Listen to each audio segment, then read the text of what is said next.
Pak, mungkin kalau dulu yang kita hadapi adalah anak-anak sekolah sing gak sandalan, ya, gak sepatuan, ya kan. sepatu. Hujan-hujan. Buku cuma bawa satu. Bener.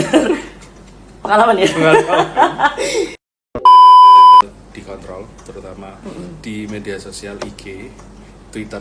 Nah itu sama WA. Ada beberapa anak yang WA-nya itu mencurigakan. Nah itu cenderung bukan ke arah seksual lagi, tapi ke arah jual beli. Wah. Nah itu adalah orang biasa yang justru dengan konten-kontennya yang menarik, ya itu namanya lagi naik daun. Nah sedangkan anak-anak zaman sekarang itu lebih ke meniru perilaku-perilaku dari influencer tersebut. Halo kawan-kawan, hari ini bersama saya Jenoflita Zainab. Kita akan ngobrol-ngobrol santai bersama dengan Pak Oki Putra Fajar.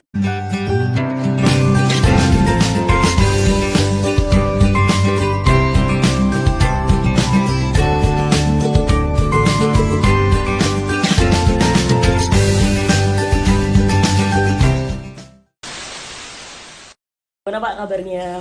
Alhamdulillah baik. Baik aja. Ya, sejauh ini baik. Baik, oke. Pak Oki, sekarang sedang sibuk apa Pak? Untuk sekarang lagi stagnan di mengajar, terus stagnan juga di karya tulis saya yang di Wattpad. Itu masih bingung mau meneruskannya gimana. Setelah itu stagnan lagi di kisah percintaan. Oke, saya tidak akan menyentuh kisah percintaan Anda ya kan, tapi saya sedikit penasaran. Pak Oki ngajar di mana kalau boleh tahu Pak? Kalau saya ngajar di dua sekolahan, SMA Kristen Advent sama SMK Kaum 1. Oh berarti SMA dan SMK ya? SMA dan SMK. Wah menarik sekali ini. Pak, sejauh Bapak mengajar nih kan, kalau melihat usia Bapak sekarang dengan anak-anak SMA dan SMK itu kan jarak atau range usianya kan tidak terlalu jauh ya. Tapi pasti tentu saja ada hal-hal yang berbeda antara di usia-usia kita sekarang ya dengan usia anak-anak di SMA dan SMK. Sejauh Bapak mengajar, apakah ada pengalaman-pengalaman unik atau menyenangkan dengan anak-anak SMA dan SMK begitu? Ini dari pengalaman saya pribadi di Advent ya terutama. Itu anak-anak cenderung kita jadi guru itu cenderung dianggap teman. Oh, menarik sekali. Karena kan mungkin perbedaannya tidak terlalu jauh, ya kisaran 8 atau 9 tahun. Nah, di situ mereka menganggap kami itu teman dan menganggap guru-guru yang muda-muda ya terutama itu sebagai tempat curhat. Okay. Banyak dari teman-teman Advent itu yang sering curhat ya terkait masalah kehidupan di keluarga, terus kehidupan di sekolah, baik kisah percintaan maupun di mata pelajaran yang susah mungkin seperti itu. Memang ada bedanya dengan sekolah satunya? Jauh sekali ya, 180 derajat kalau saya bilang. Karena memang di SMA maupun SMK itu kan lebih menjoroknya ke kejuruan. Kalau SMK kan memang keahliannya yang di pressure gitu kan. Betul. Tapi kalau yang SMA kan umum, jadi mereka mungkin ditekannya di fisika, kimia, biologi, sosiologi dan seperti itu. Tapi hal-hal seperti itu kan ini Bapak ada di dua sekolah yang berbeda ya kan, pasti culture-nya, terus kemudian latar belakang siswa-siswinya itu kan pasti juga berbeda. Apakah Bapak juga mendapatkan kendala nih untuk menghadapi anak-anak yang sekarang kan sedang digaung-gaungkan ya Gen Z atau Gen Alpha ya kan? Menurut Bapak gimana nih? Untuk kendala mungkin yang di SMK mungkin kendala ini ya, bahasa mungkin ya. Karena kan kebanyakan dari mereka kan di satu ras yang berbeda, sedangkan di Advent pun juga berbeda gitu. Tapi lambat laun yang di perbedaan ini justru menimbulkan keserasian. Sekalipun memang secara motorik atau secara kognitif mereka berbeda, gitu. Wah menarik sekali nih, kita berbicara soal pemuda ya kan, terus ternyata ada hubungannya dengan penggunaan bahasa sesuai dengan latar belakang mungkin budaya anak-anak di sekolah. Kalau kita melihat pada masa ini ya Pak ya, seiring berjalannya waktu, seiring berkembangnya teknologi juga ya kan, sebagai pengajar pasti juga dituntut kan. Betul. Untuk terus mengikuti perkembangan zaman yang serba cepat sekarang. Apakah Bapak punya kiat-kiat khusus untuk mengaplikasikan pembelajaran atau mengambil materi-materi atau hal-hal terkait pembelajaran lah melalui media sosial mungkin? Kalau media sosial saat ini cukup menunjang ya Kak, di era sekarang, di era society itu memang media sosial itu sebagai ujung tombak mereka gitu loh. Plus di kami guru-guru itu juga memanfaatkan itu sebagai contoh media pembelajaran. Jadi terkait dengan bahasa yang digunakan di internet itu kan beragam, kebanyakan bahasa slang, terus bahasa yang campuran dari Inggris dan bahasa Indonesia. Nah itu juga salah satu poin untuk jadi contoh. Nah ini untuk saat ini pun di Advent itu saya lagi ada program yaitu membuat cerpen. Nah mau saya bukukan tapi lewat webpad. Nah ada satu anak yang cuma bisa pakai bahasa Inggris. Wih, menarik sekali. Terus bagaimana pembelajaran bahasa Indonesia yang dilakukan? Nah itu dia sedikit meraba-raba ya, karena memang bahasa ibunya adalah bahasa Inggris gitu. Jadi ya saya ekstra perhatian ke dia karena mau nggak mau memang bahasa Indonesianya kebalik, bahasa Inggrisnya melebihi bahasa Indonesianya gitu. Oke, kita kembali lagi ke media sosial yang digunakan dalam konteks pembelajaran ya Pak. Kalau kita tahu bahwa di zaman sekarang ya kan, media sosial ini kalau kita bicara soal algoritma ya, itu kan sangat sulit sekali kita mendapatkan konten-konten yang menarik atau mungkin konten-konten yang berbobot atau bernilai yang bisa digunakan untuk anak-anak dalam pembelajaran.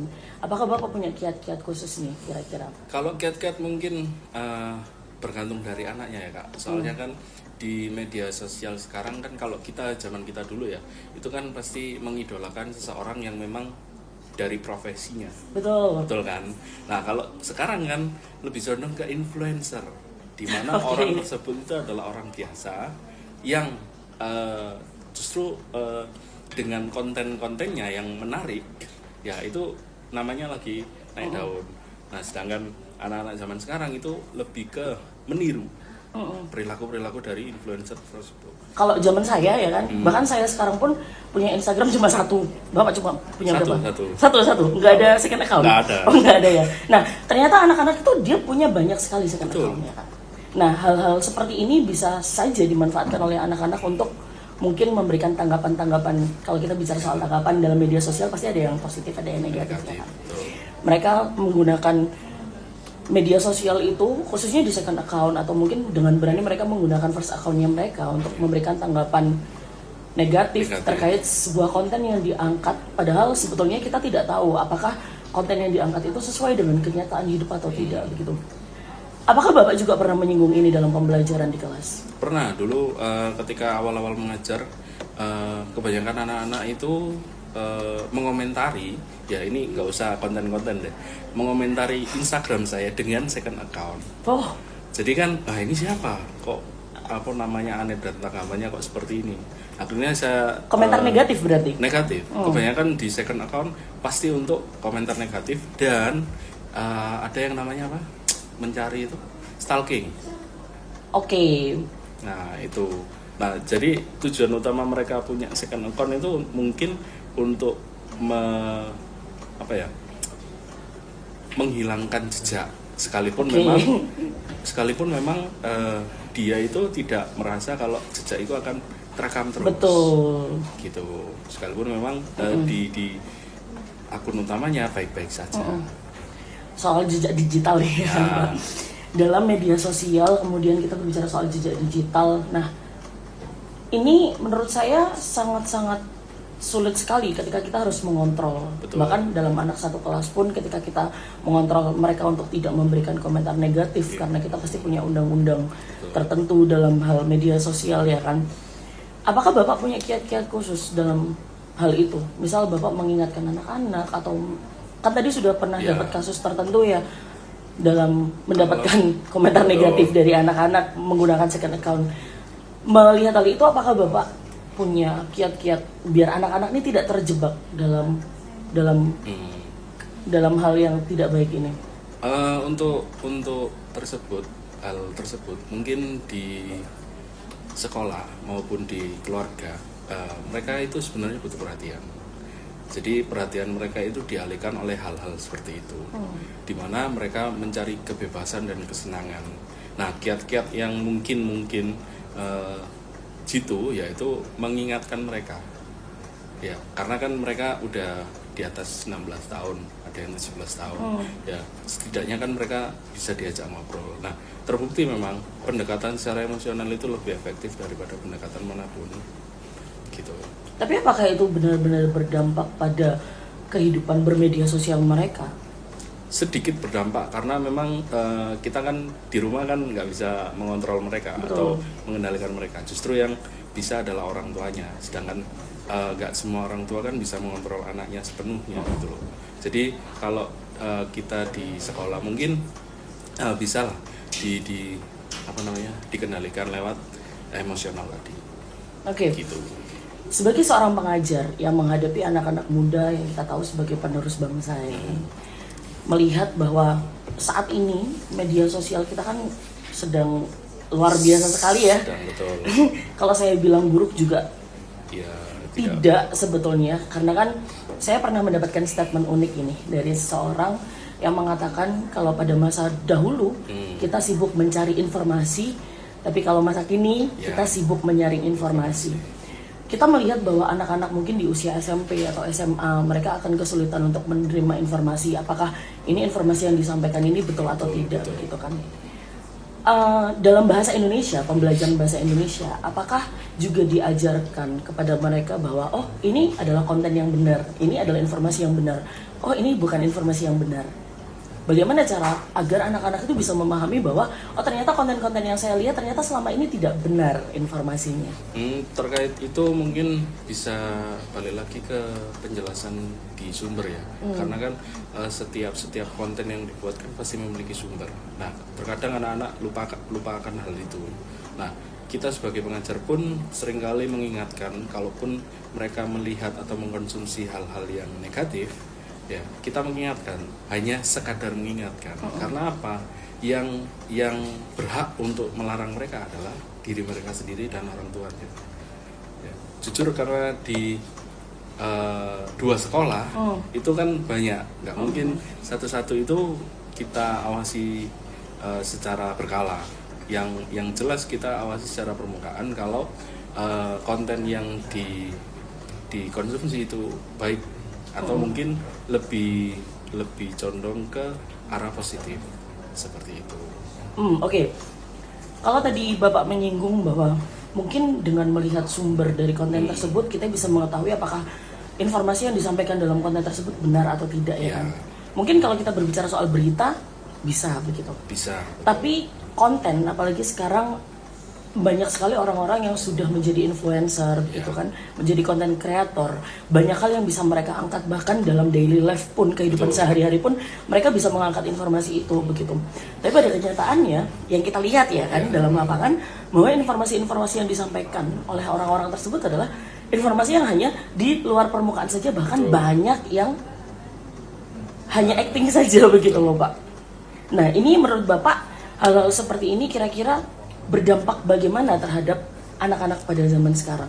Kalau itu jujur akan berdampak secara secara emosi.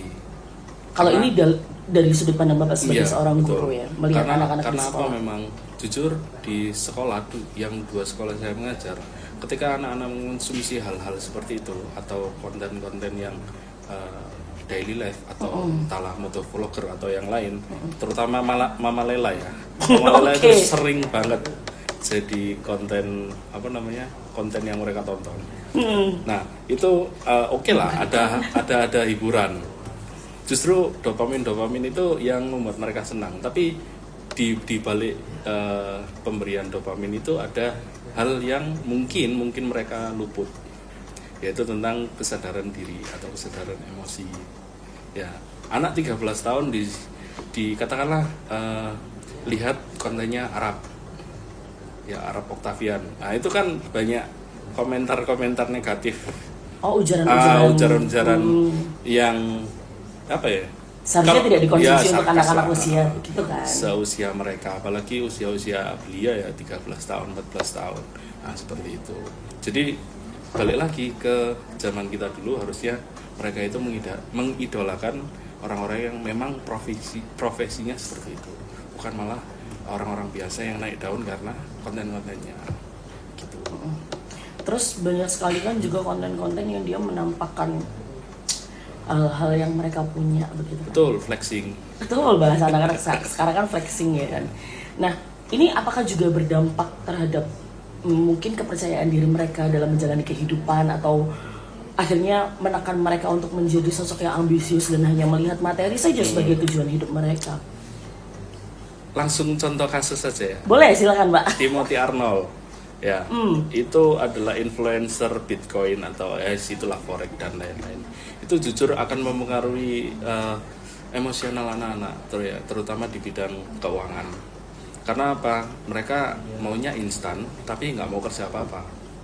Nah, orang-orang yang kayak gitu yang mendongkrak ambisi anak-anak muda untuk memperkaya dirinya, tapi dengan effortless atau nggak ada usaha gitu. Jadi mereka maunya gaji banyak, kerjanya nol gitu.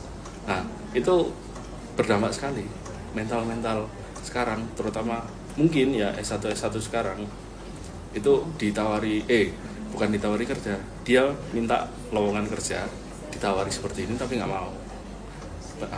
Mungkin PR-nya kurang atau gengsi atau nah itu yang jadi momok untuk kita hadapi sekarang gitu.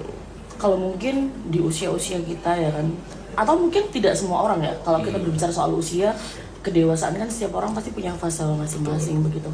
Tapi saya rasa kesadaran untuk menyadari tentang kapasitas diri atau menyadari tentang rasa syukur apa yang kita punya, itu kan tidak semua orang bisa punya itu. Even itu mereka sudah berusia lanjut ataupun masih anak-anak gitu Pak. Kalau dalam pembelajaran kita selalu mengarahkan ke sana ya.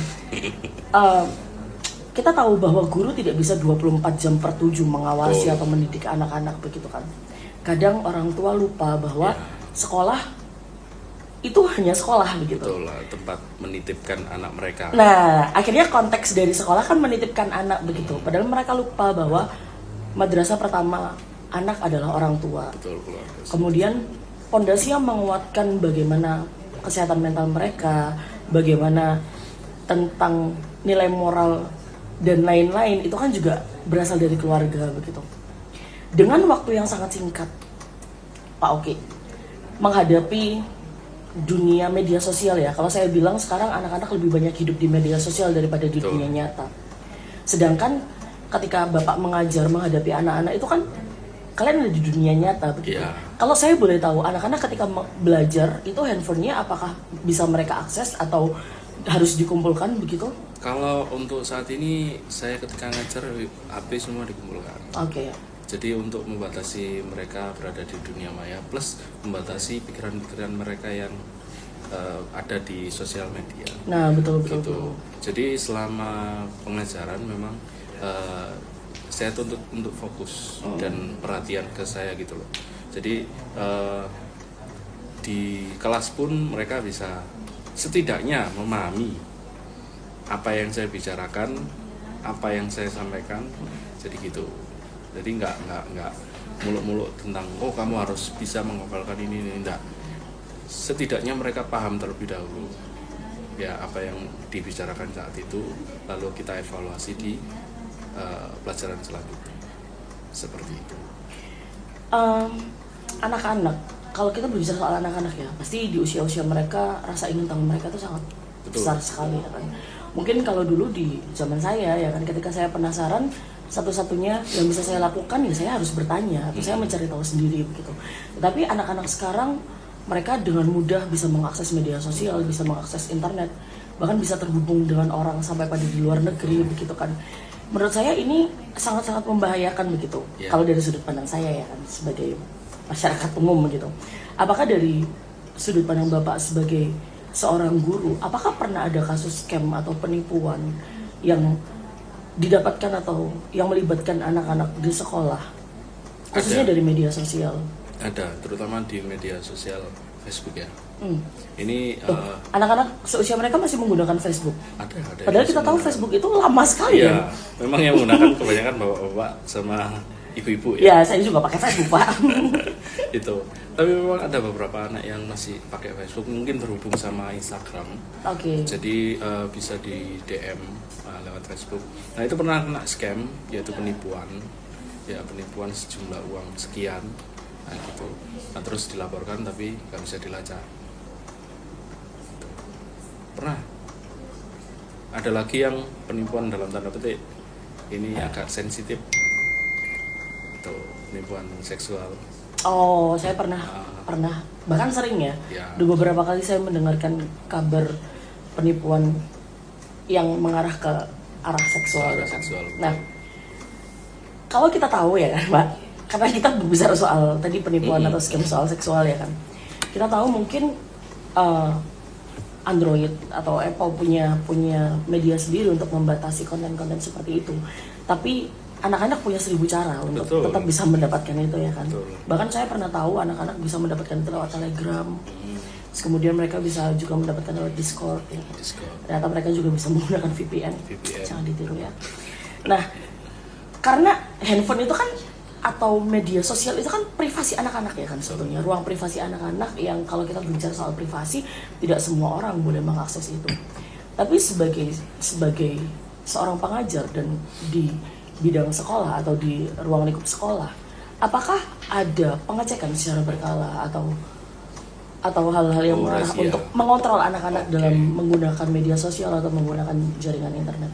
Kalau di 2 sekolah ini sudah diterapkan. Jadi ada beberapa bulan sekali untuk anak-anak dirahsia, entah itu dari make up atau telepon, HP, gawai.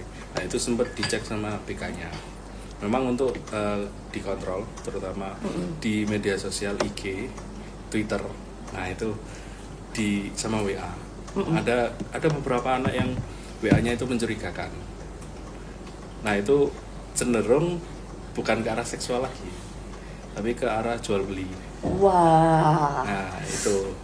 Jadi dari situlah banyak kasus-kasus yang sebenarnya akan terjadi tapi sudah diantisipasi gitu. Gitu. Oke.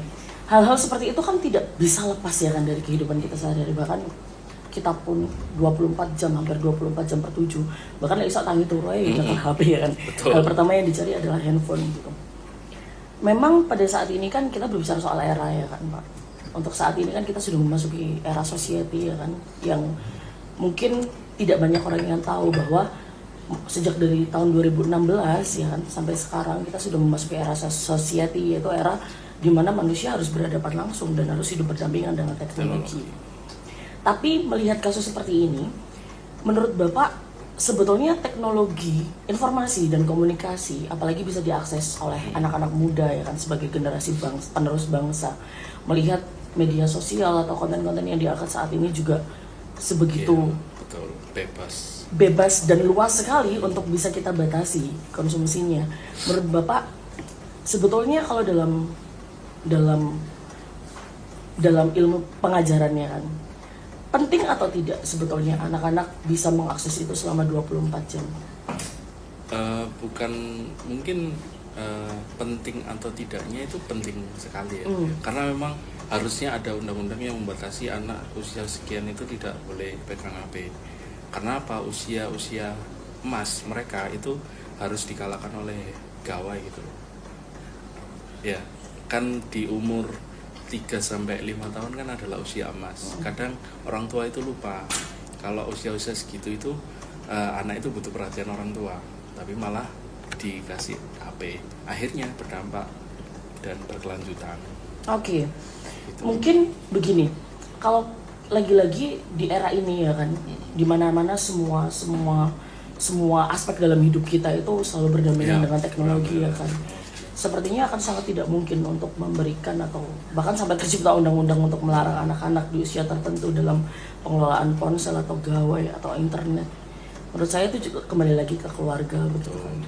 Tapi dalam hal ini Pak, apakah di sekolah ada aturan-aturan khusus dalam, misal nih anak-anak ada acara sekolah nih, terus kemudian mereka posting. Nah ternyata yang diposting ini ada sebagian video atau sebagian foto yang ambigu ya kalau kita bilang ya, ambigu, entah dari menampilkan gurunya atau menampilkan murid sesama temannya begitu, akhirnya menciptakan sebuah praduga baru gitu, persepsi baru yang sebetulnya tidak seperti itu kenyataannya. Betul. Apakah pernah terjadi kasus seperti itu di sekolah? Kalau di Advent mungkin pernah, tapi di beberapa postingan pribadi ya, personal ya. Jadi kalau di akun sekolahan itu hampir tidak pernah. Tapi yang sering itu di story WA. Nah, tapi kita bisa menganggap itu oh ya wis lah. Tapi kan nggak semua orang bisa paham dengan maksud anak itu untuk memposting video tersebut atau foto tersebut yang mungkin memang menimbulkan pertanyaan, loh kok gini, gitu kan. Nah kita juga nggak bisa membatasi atau nggak bisa mengontrol atau mengendalikan itu karena memang itu ranah pribadi. Sekalipun kita bisa mengendalikan, mereka punya self defense, entah itu HP-nya di password atau yang lain. Nah, seperti itu. Jadi kecil kemungkinan untuk mengendalikan anak-anak secara penuh, apalagi waktu bermedia sosial ya, di ranah pribadi mereka terutama WA. Itu sedikit sekali kemungkinan, kecil banget. Itu. Beberapa waktu lalu saya sempat diskusi dengan teman-teman di komunitas Cakrawala Kata Movement ya kan. Kita berbicara soal masyarakat adat yang kita tahu bahwa negara kita ya kan, walaupun kita adalah negara kepulauan yang kita ada banyak sekali suku bangsa yang berbeda-beda ya kan. Setiap daerah pasti mereka punya masyarakat adat yang kita tahu mungkin ada suku Baduy ya kan yang orang-orang paham begitu. Dan yang kita tahu masyarakat adat yang betul-betul adat itu kadang ada beberapa dari mereka yang memang menolak adanya perubahan teknologi, betul, khususnya di teknologi. Betul. Bahkan listrik saja mereka juga ada beberapa masyarakat adat yang memang tidak menggunakan itu. Mereka betul-betul tetap hidup berdampingan dengan alam. Mereka menganggap bahwa teknologi itu merusak begitu. Tapi orang-orang yang hidup di perkotaan seperti kita ya, menganggap bahwa teknologi adalah alat yang bisa membantu mempermudah kehidupan kita. Tapi pada kenyataannya ya, yang kita rasakan sekarang sebetulnya apakah kita yang menggunakan teknologi atau teknologi yang mempergunakan kita begitu Pak? Nah itu dua sudut pandang yang berbeda, tapi kita hidup di antara ya. Betul. Di antara apakah kita yang diperalat atau kita yang memperalat. Gitu. Jadi memang tipis kedengarannya, tapi berdampak besar bagi kita. Karena mungkin kita di era peralihan ya. Dari di zaman kita kecil gawe itu nggak ada atau PC atau apa internet itu kan lagi marak-maraknya waktu kita SMP atau SMA. Kita pun menggunakan itu sebatas chatting ya kan, sebatas SMS atau buat status di Facebook gitu.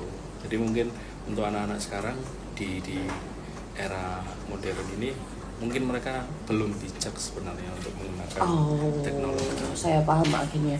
Mungkin ketika saat dulu kita kecil ya kan. Iya. Perkembangan teknologi tidak seperti sekarang. Dulu kalau kita ingin mengakses internet kita harus ke warnet. Ke warnet, betul. Tidak setiap rumah punya jaringan internet, bahkan televisi pun juga tidak semua rumah punya itu. Akhirnya kita bisa komparasi nih, Pak. Betul. Kita bisa membandingkan kehidupan sebelum ada internet, media sosial khususnya, dengan sekarang kehidupan dengan ada media sosial begitu. Saya rasa anak-anak saat ini ya kan, mereka terlahir sudah dengan segala akses yang bisa mereka dapatkan sejak mereka kecil begitu. Akhirnya mereka tidak bisa tahu bagaimana rasanya bermain-main dengan teman gitu.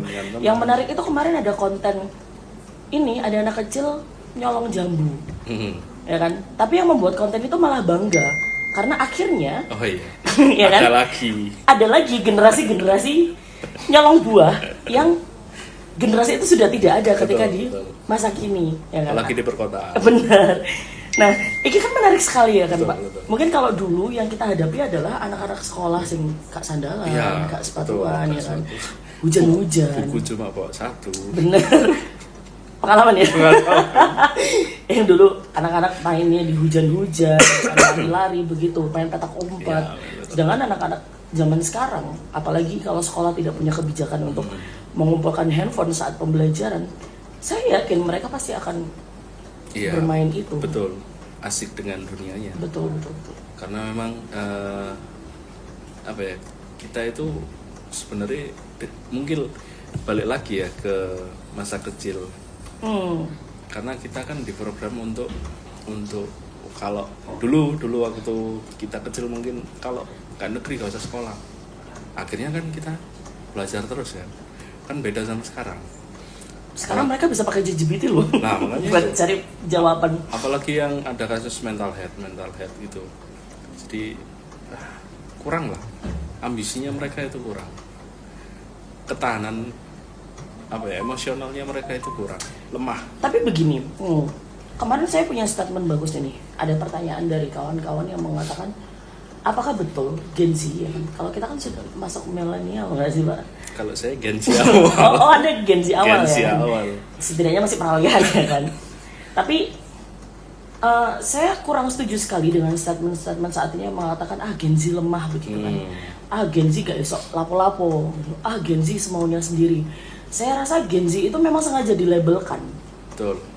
Untuk seperti itu ya kan. Dan itu terus terulang. Statement itu terus terulang sehingga anak-anak Gen Z menganggap bahwa oh iya jadi aku Gen Z ya kan. Sama seperti ketika kita baca ramalan zodiak harian Iya. ya kan. Oh aku Scorpio nih, oh Scorpio kayak gini. Ya memang aku seperti itu karena merasa tervalidasi. Betul. Nah, statement negatif tentang Gen Z ini saya rasa memang sengaja dibuat untuk melemahkan generasi muda kita. Betul. Khususnya di era society sekarang. Kalau menurut Pak Oki bagaimana? Tapi kalau menurut saya justru Gen Z itu adalah generasi yang paling efisien. Karena Betul. mereka nggak mau ribet, kerjaan selesai. Betul. Betul kan? Jadi dengan segala cara mereka akan mengerjakan itu. Betul. Tapi dengan caranya sendiri. Betul. Nah, itu yang tidak bisa dilihat oleh generasi milenial atau Ya. baby boomer kan, Betul. ya kan. Kalau dulu mungkin sekolah itu kan kalau mengerjakan tugas kudu meneng ya kan. Nah, sekarang mereka tuh bisa mengerjakan tugas sambil tiduran, sambil kayang ya kan. Menarik sekali nih kalau kita berbicara soal generasi muda khususnya di era perkembangan digital, media sosial. Sebenarnya cukup Pak Oki, terima kasih untuk pembahasan dan ngobrol-ngobrol santai kita sore hari ini. Terima kasih. Terima kasih.